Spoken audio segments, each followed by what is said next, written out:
What is poppin', guys? What is poppin'? Listen, I tried to do a visual video for you this time, but child, I couldn't do it because y'all wouldn't have been able to hear me over top of the AC because it is hotter than a blinker down here in goddamn Atlanta. It's 77 degrees down here.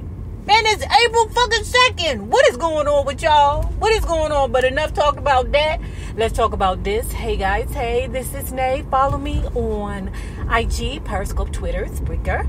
And support me on Patreon and Nay Rob on YouTube. Don't forget to like this video, share this video, comment respectfully, and subscribe.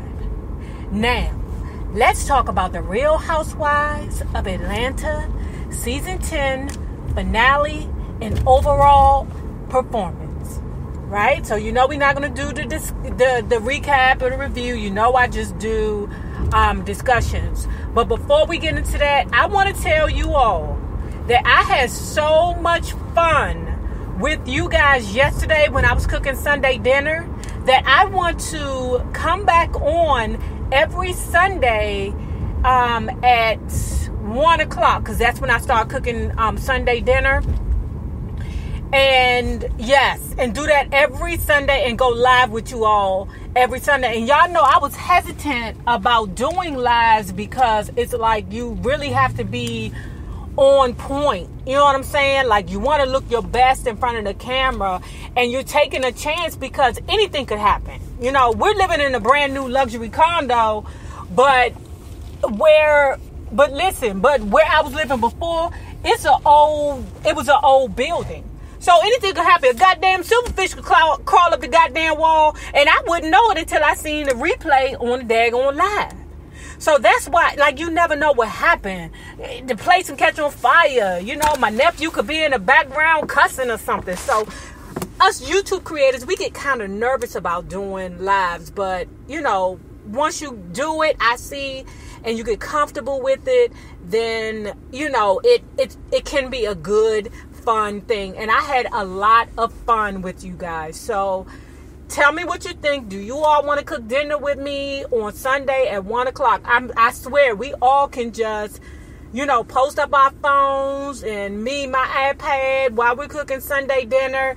Challenges, have a conversation about hot topics. And I named the video Monday Morning Mess because most of my people listen to me Monday morning on the way to work. So it's just like me just pre-recording Monday Morning Mess on a Sunday while I'm cooking dinner. So, at any rate, let's talk about Real Housewives of Atlanta right quick. What I want to do is I want to talk about the costume party and the Real Housewives individual contribution to the show, right? So, first person I want to talk about is Nene. Although Nene has been labeled a bully and very defensive, I want to say that Nene contributed to the show. I believe that in the beginning of the season, she was getting on my nerves with that Portia BS, but I believe that was all plot line so that they could have something to make the person, you know, interested in the beginning. Because some people really wasn't feeling season 10. I was feeling season 10. You hear me? I loved season 10. The good, the bad, and the friggin' ugly. I loving the ugly being Kim Zolciak. I friggin' loved it. Now, what is up? I'm here. Listen, Atlanta. Listen. I'm so sick of y'all and y'all big ass booties down here. If I didn't listen, y'all get on my nerve, but I digress. Y'all and these asses down here, I just be like, baby, I can't go nowhere without a big old butt. You know, grandmothers be having big old juicy donks down here. But anyway, back to Nene. People were mad at Nene because of the Uber driver things. Situation, but I'm going to say until they bring it up on the show, I forgot completely about it. People was not feeling the way that she was dressing. I loved the way Nene dressed throughout season 10. I thought she was very age appropriate. everything that Nene wears is age appropriate. I'm like, I don't know what you all want from her. Do y'all want her to dress like Portia? Like, who and what do you want her to dress like? Because I'm just like, I don't know what you all expect. But there were definitely moments where I could see Nene growing. Because what I felt from Nene was that this is my baby. And I want to make sure that my baby is successful. And if I have to be the medium for the girls, then I will do that. If you take out the parts where she was acting her ass and acting petty, that's what I saw from her. Especially when it came down to Portia. I felt like she was being very protective over her girls. Right? So then let's do this. Let's talk about Kandi, okay? And I'm doing it just randomly, okay? Kandi, I seen no contribution from Kandi this season. Nothing. Just that little slow shade. You know, the best thing that Kandi did the entire time in season 10 was to gather Kim ass down, was to back Kim ass down and say, who the fuck are you talking to? Those are my favorite sayings. I don't care who you are, what you are. If somebody comes slick out the mouth, who the fuck are you talking to? I used to be like, I'm sorry, can you come again? Now I'm at the point where I'm like, who the fuck are you talking to? That's because I don't work for nobody else. I work for myself. Because when I was working for the man, you know, putting on my monkey suit every day, which, child, it feels like I'm getting ready to be right back working part-time for somebody else, because I didn't know that my child, I talk about it later, but I'm helping out a friend, so it seemed like I'm going to be working part-time for somebody else. But anyway, Kandi didn't contribute nothing to this season except for getting Kim ass together. That's it. I really just didn't. I don't know. Did y'all see anything about Kandi that y'all liked this season that y'all felt was noteworthy? She was basically invisible to me. Now, okay, let me go back right quick with Nene and Greg. With Nene and Greg, their costumes were very, very. It wasn't the best, but it was very clever. I love that. Secondly, I'm going back to Todd and Kandi. I thought that they had the best costumes of the night. I forgot. They said it was It or something. Princess It, something like that. I loved it. Todd, him and all that Beijing and his beard and the Run DMC outfit, I thought was lovely. I mean, the best thing he could be is a rapper, because you know all them goddamn rappers are under 5'3". So I mean, hey, he fit along with it. Even though I'm saying to myself, the one, which Run DMC member is he? Is it Rev Run? Is it DMC?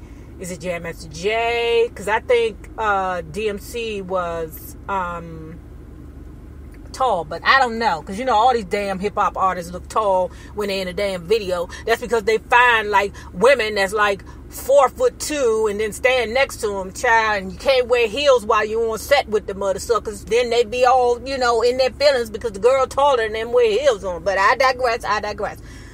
But they had the best costumes to me.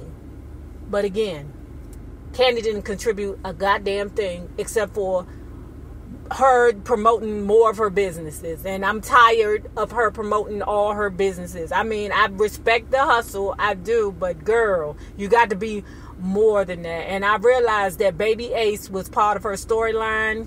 Yes, I dig it, because that's the same thing that Portia tried to do last season. Her boys was her storyline, but I need better from Kandi. I don't know what you're gonna do, girl. I don't know, but I need better. You know, I don't know. It would be the only thing that I could see her doing that she's not going to do is Riley going through the teenage blues. That's the only thing that I could see, you know, because that's how women connect with the character on the show. You know, teenagers, they go through problems, and I know mothers and parents are, you know, that's like a big issue, you know, when you try to deal with your teenager. So that's the only thing that I can see. And I don't think Riley's strong enough to be able to deal with the cameras being in her face for them to even address that. But because she's pushing the family part, That's really the only thing that I can see. And please, God, please don't do the cheating storyline. Please, God damn it, I'm so sick of the cheating storyline. I'm sick of that. So let's move on to the next person, Kenya. Oh my God, Kenya. The only thing that I would say she contributed to this season was Mark Daly. Okay, was the zhuzh around Mark Daly, and Cause I am Team Twirl, and Kenya is very, very clever with how she do things and strategic with how she does things. Say what you want to say about Kenya Moore, but the girl is friggin' genius. Her storyline was hide my husband and have these mother suckers talk about it the entire season and then smack them hussies in the face with them when I get good and ready to. On the second to last show for the season. That was her storyline. The problem is I think it backfired because I think them Bravo producers was pissed off with her. I think them Bravo's producers was like, listen, who say that your husband exempt from getting shitted on this show? Everybody's husband is fair game on here. And if you married, guess what? We gonna shit on them. That's part of the contract, love. You can't be a real housewife and we not shit on your husband. What the hell? But that was Kenya's choice. It worked because we were talking about her husband. Good, bad, ugly. We talked about Mark Daly. I think it is her husband. I think she love him. I think she really care about the dude, regardless whether, Nene and him was like, I think she loves him more than he loves her. I don't give a fuck. Like I told you, it's situations where through our relationships where one person is more in love, the other person is more in love. That's just how relationships. It's rare that you can be in a relationship for an extended period of time and you find that both people are equally in love at the same time, child. That's friggin' rare.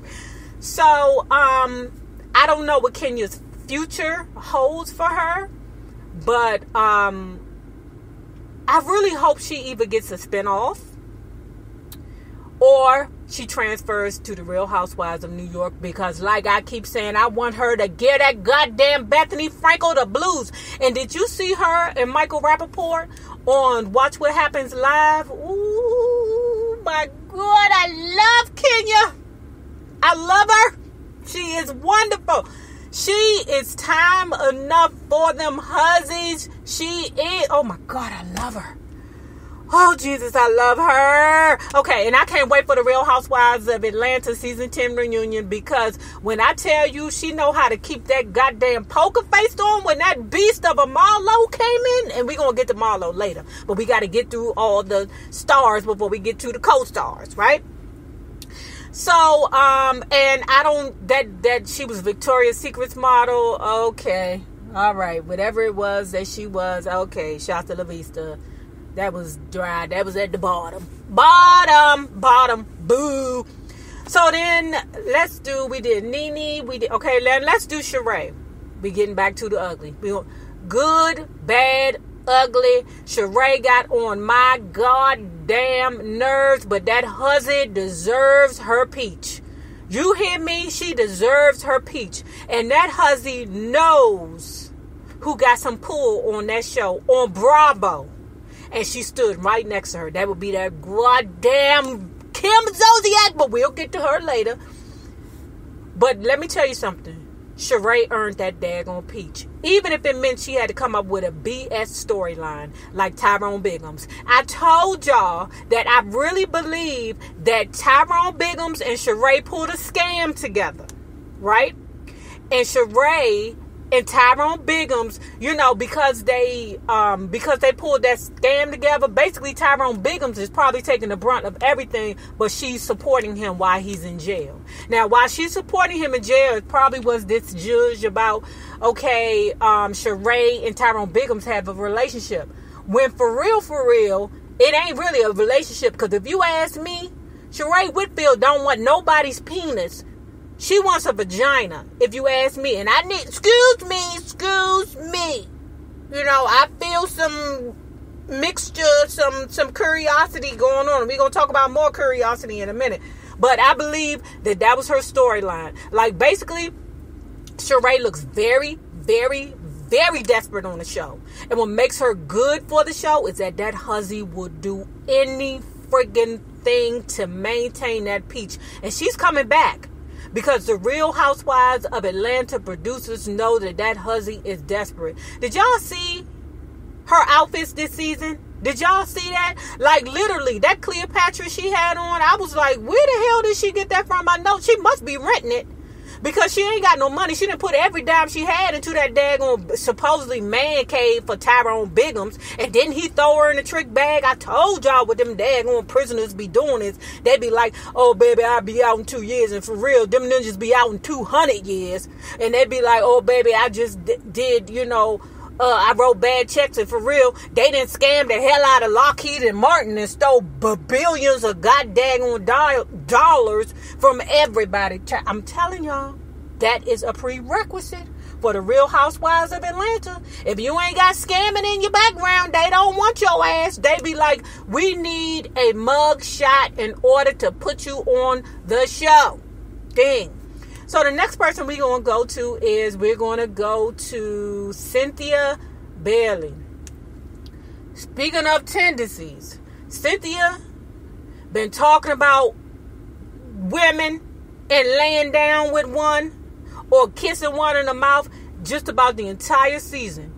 What Cynthia contributed to this season was bisexuality. That's about it. It was entertaining, right? But I believe that Cynthia's going to have her old girlfriend real soon. And everybody's going to be like, who this woman? Who this woman, Cynthia?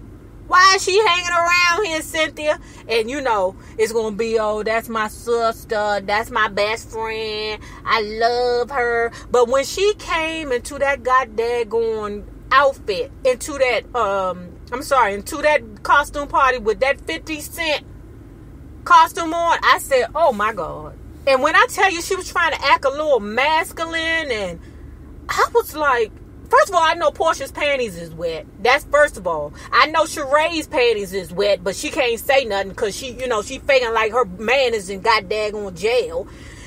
And I said, yeah, Cynthia, like you can, like it's curiosity is like seeping out of her pores, like candy, girl. You got bang, girl. Like, I will definitely give it to you, girl. Now, she done alluded to kissing candy in the mouth several times.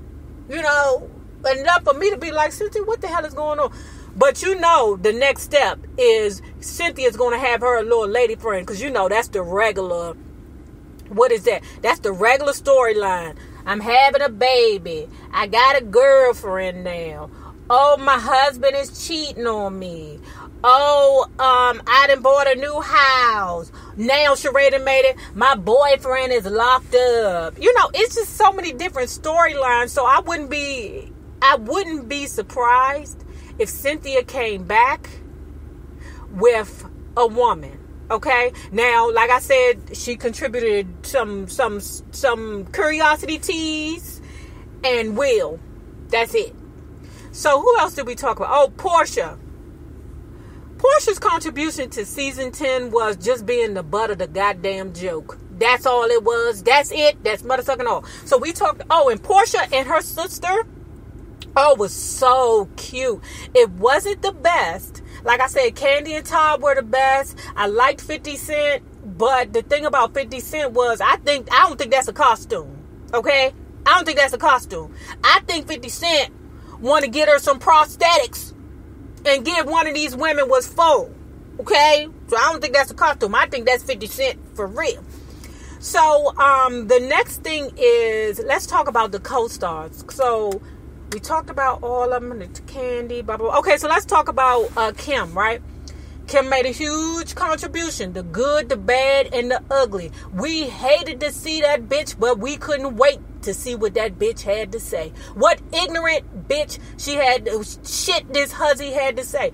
Yes, she got on everybody's nerves, but say what you want. She created a reaction from us. Good, bad, or ugly.